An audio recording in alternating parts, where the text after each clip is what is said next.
जय काय जय ऐक ना, हे काय चाललंय? कशाबद्दल बोलतेस? तुला माहित नाही मी कशाबद्दल बोलते. नाही, मला खरंच माहित नाही तू कशाबद्दल बोलतेस. जय हे टीम वगैरे काय? मी आणि साई प्रसाद एका टीम मध्ये. एक मिनिट, काही प्रॉब्लेम आहे का? रजनी मॅडम आपण एक मिनिट मी जयशी बोलतेय ना, एक मिनिट थांब. रजनी, हे बघ, हे सगळं सरांनी ठरवलेलं आहे. पण सर तर आतमध्ये असं म्हणाले की तू आणि सरांनी मिळून हे सगळं ठरवलंय.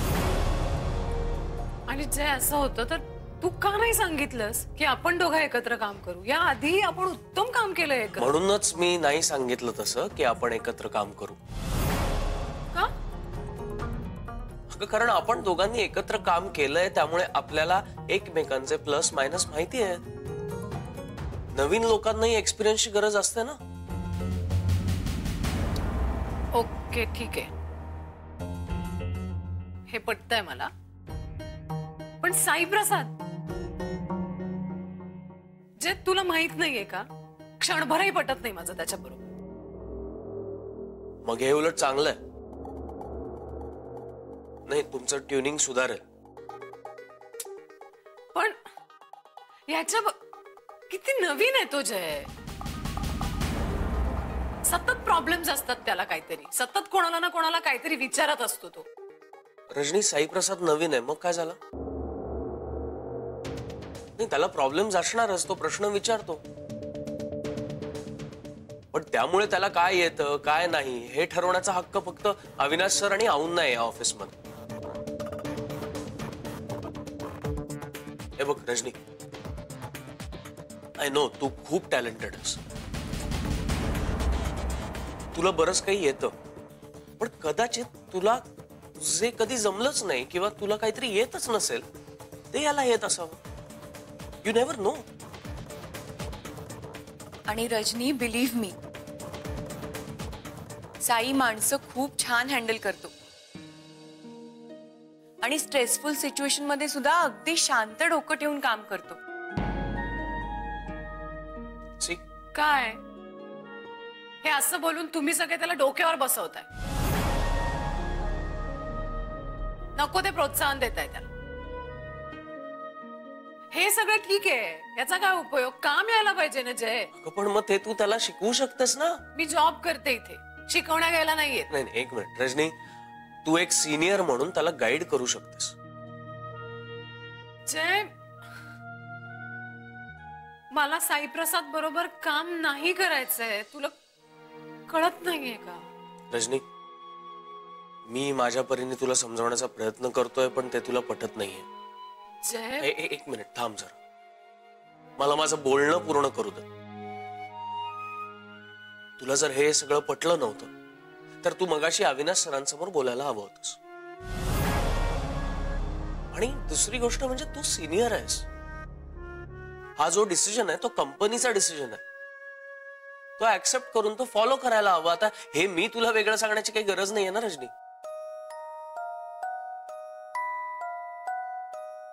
रजनी मॅडम, आपण सगळं विसरून एकत्र काम करू. मला तुमच्या बरोबर काम करण्यात आनंदच आहे. तुला विचारलंय का कोणी? रजनी, 8 दिवसांचा प्रश्न आहे. 8 दिवस तुला ह्या नियमाप्रमाणे वागावं लागेल. जर तुला तसं कम्फर्टेबल नाही वाटलं तर तेव्हा आपण विचार करू. पण माझी इच्छाच नाहीये. अगं रजनी, इच्छेचा प्रश्न येतो कुठे? सरांनी आपल्याला काम सोपवलंय ना, मग ते करायचं. आणि तसंही एकमेकांचे आपण फीडबॅक देणारच आहोत. आणि समजा त्यांनी नको तो फीडबॅक सरांना दिला तर? अरे, आतमध्ये एक कॉन्फरन्स झाली ना, मग इथे वेगळी कॉन्फरन्स कसली भरवली तुम्ही? हा रजनी मॅडम, तुम्हाला आणि साई प्रसादना एकत्र काम करायला लागेल आणि तुमच्याकडनं त्या पद्धतीनं काम करवून घेणं ही माझी जबाबदारी आहे. ते तुमचं तुम्हीच ठरवलं. रजनी मॅडम, तुम्हाला जर काही प्रॉब्लेम असेल तर तो सरांशी बोला ना, किंवा मी त्यांच्या कानावर घालतो. पण आता इथं चर्चा करण्यात वेळ घालवू नका. चला कामाला लागा. हे बघ जय, खरं तर ह्याच्या बरोबर काम करण्याची अजिबात इच्छा नाहीये माझी, पण तू म्हणतोयस म्हणून फक्त तुझ्या शब्दाखातर फक्त 8 दिवस. रजनी आणि साई आता एकमेकांची भांडताय, पण एक दिवशी एकमेकांच्या प्रेमात वगैरे पडायचात. अहो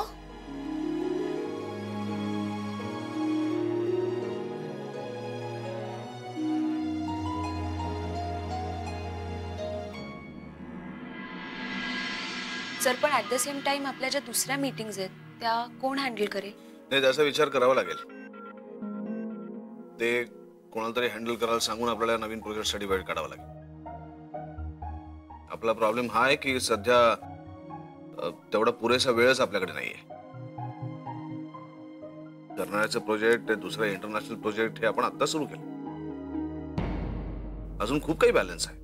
सर, ऍक्च्युली तुम्ही मला या प्रोजेक्टची कल्पना आधीच देऊन ठेवली होती, त्यामुळे माझ्या परीने जी काही कामं होण्यासारखी होती ती करण्याचा मी पूर्ण प्रयत्न केलाय. म्हणजे कुठपर्यंत झालंय काम? सर, कर्नाळा प्रोजेक्टच्या इंटरनॅशनल प्रॉस्पेक्टिव्ह क्लायंट्सला मी फोन करून सगळी माहिती पाठवली आहे. बजेट तयार आहे आणि इंटरनॅशनल क्लायंटची डिमांड लिस्ट आहे आपल्याकडे. सो त्याप्रमाणे सगळं मॅनेज झालंय आणि त्याच्या पुढच्या ज्या काही मीटिंग्स आहेत त्या सुद्धा मी लाईन अप केलेल्या आहेत. सो आय थिंक तुम्ही एकदा प्लीज चेक करून घ्या. मिस दाभोळकर, तुम्ही जवळपास सगळंच काम केलंय. म्हणूनच तर अविनाश मी तुला सांगत असते, तू इथली काळजी अजिबात करू नकोस. अहो, मला आपलं उगाच असं वाटतं की आपल्याकडे वेळच नाहीये. मी सांगायच्या आधीच तुम्ही एवढी सगळी तयारी करून ठेवली. मग आता वाट कशाला बघायची? नवीन प्रोजेक्टचं प्लॅनिंग आताच सुरू करूया. मी क्लायंटला फोन करून पुढच्या मीटिंगची तारीख कळवतो. सर, ऍक्च्युली मला जरा काहीतरी सुचवायचंय. आपण इथे त्यावरतीच चर्चा करायला बसलो मिस दाभोळकर. प्रत्येक गोष्ट सांगण्याआधी परवानगी घ्यायची गरज नाही. सर, आपल्या ह्या ज्या काही टूर्स आहेत त्या आपण वेगवेगळ्या टायटल्स खाली केल्या तर. For example, eco friendly tour, adventure tour किंवा ह्यासारखंच काहीतरी. मी त्याबद्दलच विचार करत होतो मिस दाभोळकर की आपल्या परीने ही टूर आपल्याला किती वेगळी करता येईल. आणि त्यासाठी ही कल्पना उत्तम आहे. आपण इतर ट्रॅव्हल कंपनीमध्ये उठून दिसू. ठीक आहे मिस दाभोळकर, आता आपण ज्या गोष्टी डिस्कस केल्या त्याच्यावरती नीट विचार करा, काम करा आणि ते सगळे महत्वाचे पॉइंट्स मला मेल करा.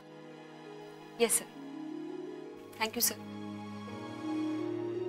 येऊ मी?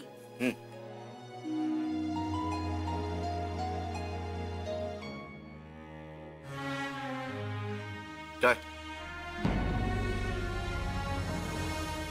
कुठे काय?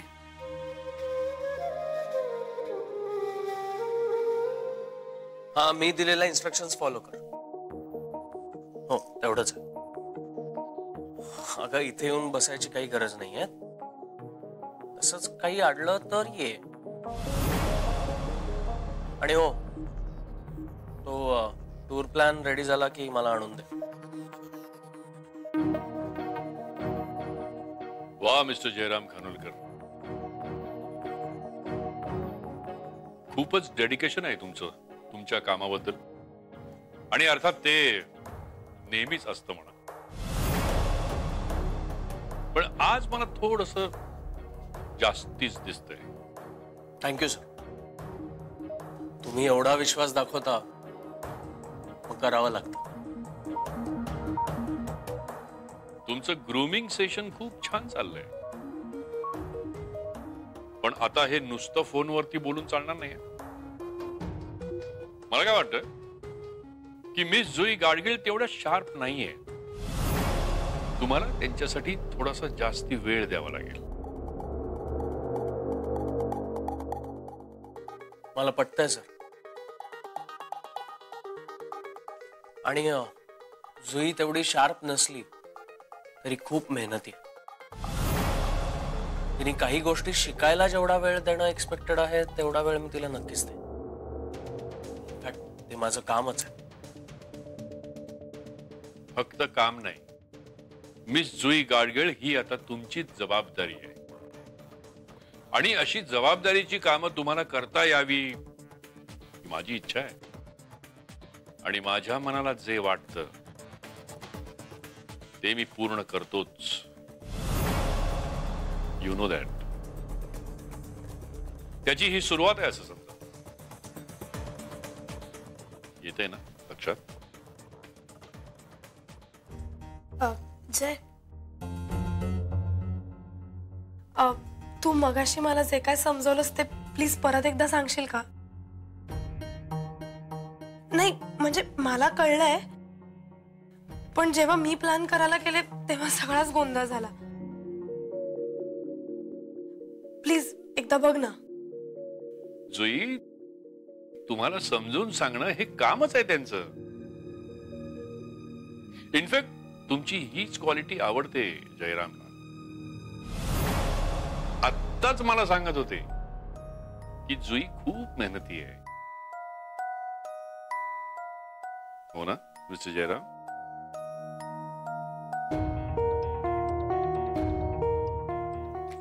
जय, हे प्रिंटआउट्स. एक गोष्ट लक्षात घ्या तुम्ही जुई, शंका आली की ती लगेच सोडवणं गरजेचं आहे. तुम्ही हे कुठेही न हेजिटेट होता लगेच विचारताय ना, यावरून लगेच कळतं की तुमची शिकायची इच्छा किती तीव्र आहे. Thank you sir. नाही, मला माहिती आहे की यापूर्वी तुम्हाला काही अडलं की तुम्ही आदितीला विचारायचं. पण कसं आहे, सध्या आदिती सुद्धा अविनाश सरांसोबत बिझी आहे ना. तिच्याकडे आता वेळ असणं खूप कठीण आहे. आणि म्हणून तुम्हाला वाटणारी लहानात लहान शंका सुद्धा तुम्ही मिस्टर जयरामना विचारा. हो सर.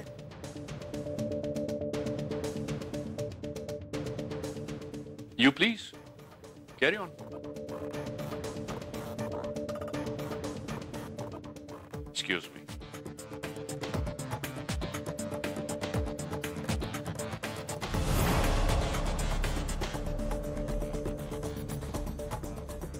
सर किती सपोर्टिव्ह आहेत ना. ऑफकोर्स.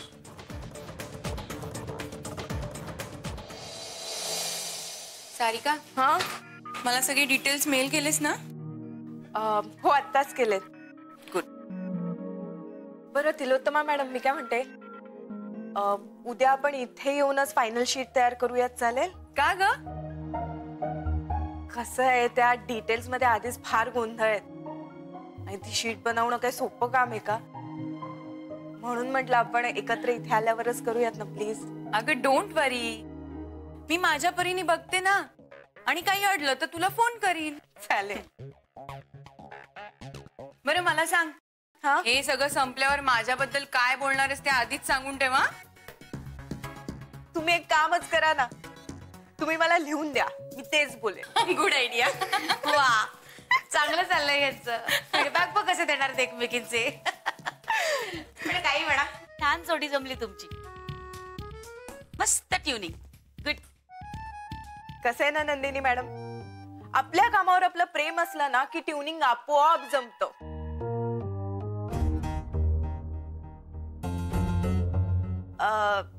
नाही म्हणजे रजनी, उगाच गैरसमज करून घेऊ नकोस. मी तुला नव्हते म्हणत. नाही म्हणजे तू एकदम रागावून माझ्याकडे बघितलंस म्हणून सांगते. नाही सारिका मॅडम, त्यांनी जस्ट पाहिलंय, ते चिडून बघताय असं तुम्हाला वाटलंय, पण तसं काही नाही. वा साई, छान. एखाद्याला समजून त्याची बाजू घेणं हा एक उत्तम गुण आहे तुझ्यात आणि तो अगदी वाखाणण्याजोगा आहे.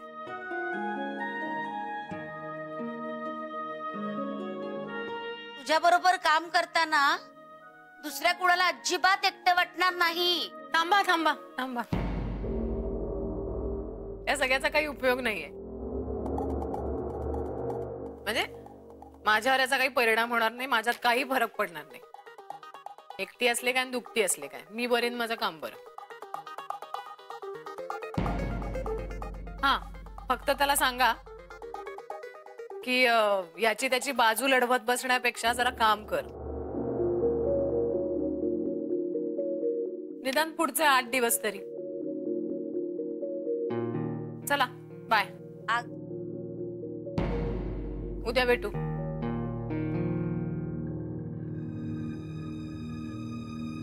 किती उद्धटासारखी बोलते तुझ्याशी. तू काही बोलत का नाहीस तिला? जुई, त्याला हे सगळं ऐकून घ्यावंच लागणार. पार्टनर आहे ना तिचा तो. आणि तसेही जुई, प्रत्येकालाच जय सारखा पार्टनर नाही ना मिळणार.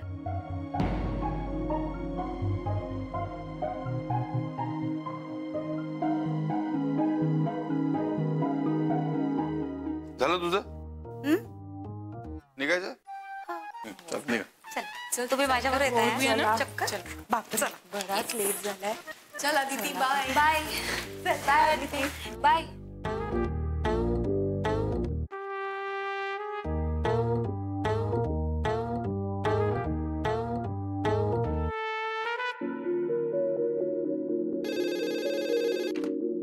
हॅलो. निघायचंय ना? नाही, ऍक्च्युली तुझा मी सुहासला भेटून येतो. बरं ठीक आहे, बाय.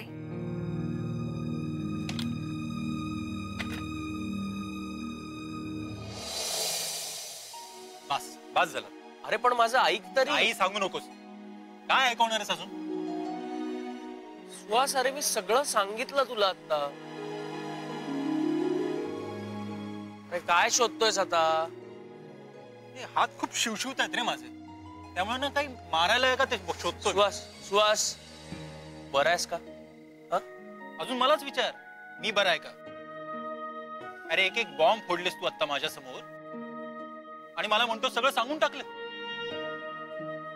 जे अरे एवढं सगळं घडलं आणि तू आत्ता सांगतोस मला हे सगळं. हे बघ, तसं नाहीये. मी तुला सांगणार होतो. काय सांगू, कसं सांगू याचाच विचार करत होतो. अरे बंसी भाई, अपना कितना हुआ है? 10 रुपये जय भाई. हाँ ना जय, तू माझ्या मैत्रीच्या लायकीचाच नाही. काय झालं?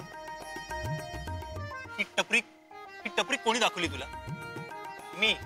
हा, इतके वर्ष तुला चहा कोणी पाजला? इकडे बघ, मी पाजला. आता जरा पगार का वाढला तुझा? तू पैसे देऊन मला मास दाखवतोस मला? सुहास, अरे तू जा रे, तू जा.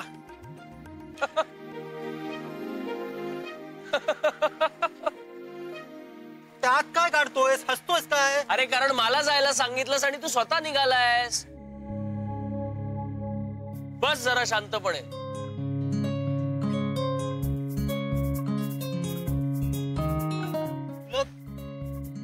थोडीशी तरी लाज वाटते काय? हा?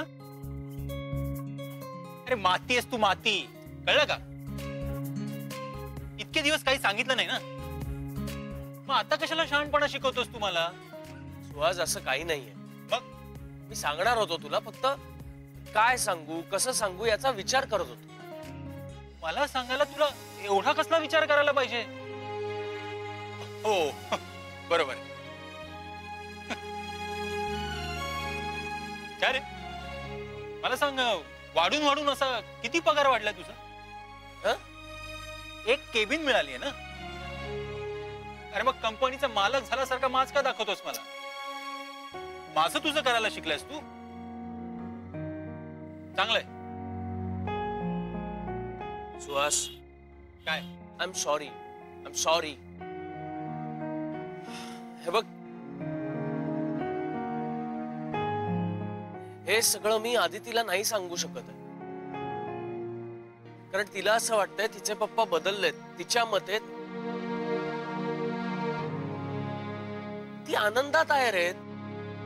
तिला असं वाटतंय की तिच्या सुहास, मी हे तुझ्या समोर,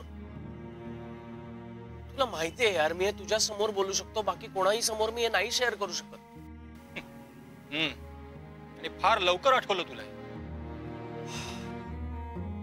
हे बघ सुहास, मी आत्ता तुला सगळं सांगितलं. आदितीला असं वाटतंय की सगळं चांगलं चाललंय, चित्र बदललंय, दाभोळकर बदललंय. पण खरं काय हे फक्त मला माहितीये. आणि ह्या अशा परिस्थितीत मी काय करू हे मला कळत नाही. त्यामुळे आता तू मला सांग काय करायचं. अरे मी काय सुचवणार? मलाच काही सुचत नाही. का? असं कसं? अरे आत्ता एवढं बोललास ना मला, एवढ्या शिव्या घातल्यास, ही टपरी काढलीस, यांचा चहा काढलास. मग आता दे सोल्युशन, सांग मला मी काय करू. हो हो, तू वेडायस का? असं लगेच काय सुचवणार? मी पण माणूसच आहे ना. हे बघ, आता मी तुला फक्त एवढंच सांगू शकतो की जरा धीर धर, जरा वेळ दे, निघेल काहीतरी मार्ग.